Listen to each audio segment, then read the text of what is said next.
Hi, welcome to the world of peaceful parenting. I'm Natalie Vyers, and in this video, I'm going to be talking a bit about how to avoid fits and tantrums. Fits and tantrums are completely unnecessary in your relationship with your kid. They are a sign of a major problem. And the fact that they've been normalized in parenting culture and family dynamics is really, really sad to me, because it means that some very foundational needs of children are consistently going unmet. And that is why the fits and the tantrums are happening. The first thing I want to share with you is this idea of nervous system co-regulation, the fact that from babyhood onward and in utero as well, our children's nervous systems are so connected with ours that what happens with our nervous system also happens with their nervous system. Once you understand the idea of nervous system regulation in general and what co-regulation is, you can start to see why certain patterns that we get into with kids, like yelling and having aggressive conflicts and having just a lot of butting of heads and things, don't work to resolve the problem, because you are both in a dysregulated state as you're trying to move through what you're moving through together. And trying to do anything in a dysregulated state is a heck of a lot harder and a whole lot less peaceful. So making nervous system regulation a priority and a normalized thing in your household is huge. How do we regulate our nervous systems? We breathe.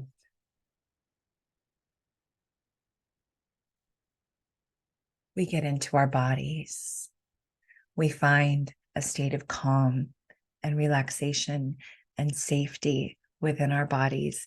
And then co-regulation is where we share that with someone else. We can share it with a friend, a partner, and we naturally share it with our children. It's part of the reason why children are so connected to mom. Mom's nervous system is the most calming and comforting for their nervous system. So it is truly the greatest sense of safety that they have. Babies need 100% co-regulation. Babies are not capable of regulating themselves. Developmentally, they are not capable of meeting any of their own needs. They are helpless little pink meat sacks. Okay, so every little need, every little communication is designed to be met by a caregiver, to be responded to, so that those needs can be met consistently. Babies are gifted the ability to communicate because that is their only way of letting us know, hey, I need something. So, and one of babies' needs is co-regulation, particularly when it comes to going to sleep. It's a lot easier for babies and young children to sleep when they are able to co-regulate with us in order to do it. That has always been the way that I put my son down for a nap. I lay down beside him and I simply start breathing and working on becoming present in my own body and regulating my own nervous system. And I may give him some soft, loving, soothing touch or something along that nature. I don't have to make physical contact with him. I choose to reinforce our love language of physical touch. Physical touch is also extremely nourishing for brain-body development. So touch is really never a bad idea. But I've never had conflict around putting my son to sleep, because it's always just simply been put my own system down. Now, the downside to this is that I do often fall asleep with him, especially as he's gotten older, and it takes more time for him to settle his system. But we're all familiar with that experience of like being with a kid whose nervous is still revved up. So they are, jerking their limbs or, trying to move around, and they're just not settling. And the temptation is to start telling them, go to sleep, use your words, right? The magic is in simply embodying what we want them to do. You simply settle your system and theirs will settle as well. This is about avoiding fits and tantrums, however. So that was a little segue on the subject of co-regulation, and I will dive deeper into co-regulation in future videos. But co-regulation is the reason why children need to be met where they're at and what they are feeling, and they need to be embraced, accepted, held physically, sometimes met with love in what's going on for them, instead of judgment and being met with expectation and demands.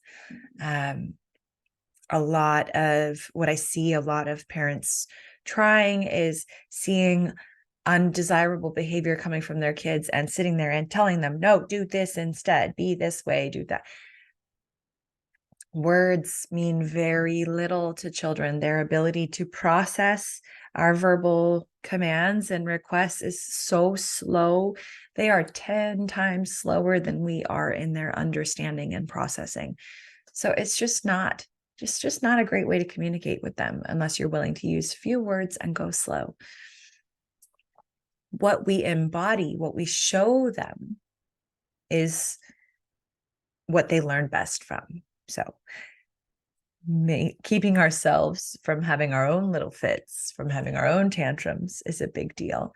Regulating our own emotions and modeling for them that it's, oh, I'm feeling, talking out loud about how we're feeling. Oh, I'm feeling mad right now, or I'm feeling irritated or frustrated or upset, and then showing them how we deal with that in a healthy way, how we express that in a healthy way, and not directing it at them and their, quite frustrating childish behavior. So since we're not meeting our kids with judgment for what they are presenting behaviorally, and instead we are getting curious about, oh, what's going on with you? Why are you behaving this way? What is the need that is not being met for you? Why is it coming out in this adverse behavior that I don't necessarily enjoy seeing or I find inconvenient? What is the need that you're trying to meet is the question that we should be asking ourselves. A lot of parenting dynamics and schools of thought will approach this kind of behavior with threats of punishment. You're going to get a timeout if you don't get yourself under control. You're going to, and what that approach does is it squelches natural emotion and energy that's going on for your kid. When your kid is starting to lose it, what they need is a co-regulation partner. What they actually need is a time in with you. They need some connection in order to soothe their nervous system and come back to a regulated state so that you can then have a conversation about whatever circumstance brought up that behavior and all of that emotion for them.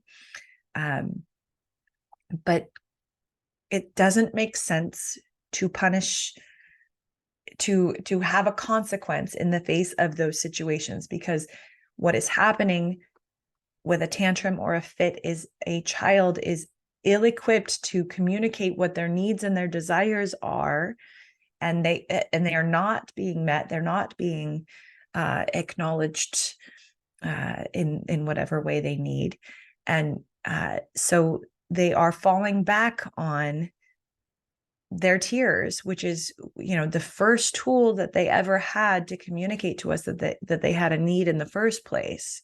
They're falling back on louder behavior to communicate to us something is not being met here, something is not being taken care of. So that is the exploration we should be doing in the face of these behaviors. We should be extending ourselves lovingly towards the behaviors, because they're simply, fritzing out. They're beyond capacity, what they can handle. And so they're in their most primal state. They need to be held and loved in that state. They need to be connected with. And then once the nervous systems are co-regulated, once things are calm and steady again, then kids can have a conversation about whatever is happening. And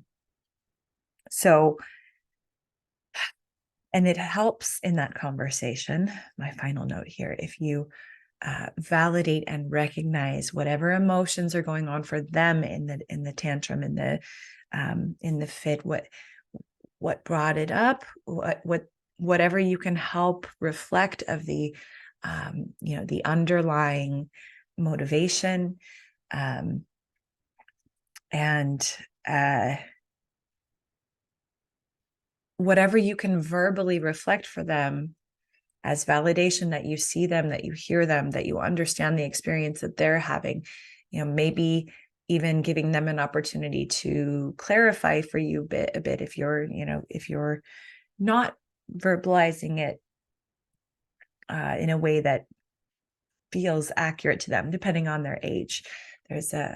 At a certain age, they're too young to do that.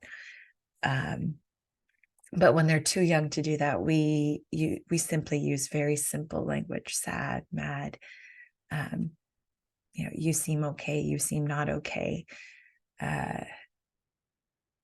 Simple terms like that to allow them to feel seen in their experience. So, wrapping all of that up, I will say fits and tantrums are a behavioral cycle that should not begin in the first place. They are simply an indication that your child's communication of their needs has not been working, that you are not receiving fully what they need. You're not attuned fully to what it is that they need. And so curiosity is needed, some exploration. And it is, and the way to move out of a tantrum and fit cycle and into more connected communication is to begin to extend yourself with compassion, with unconditional love, with this space holding energy when your children are spazzing out. Because when they are spazzing out, they need you. Put yourself in their shoes for just a minute and think about the last time you spazzed out and how much it would comfort you to be held in the arms of your mama when you're feeling spazzy.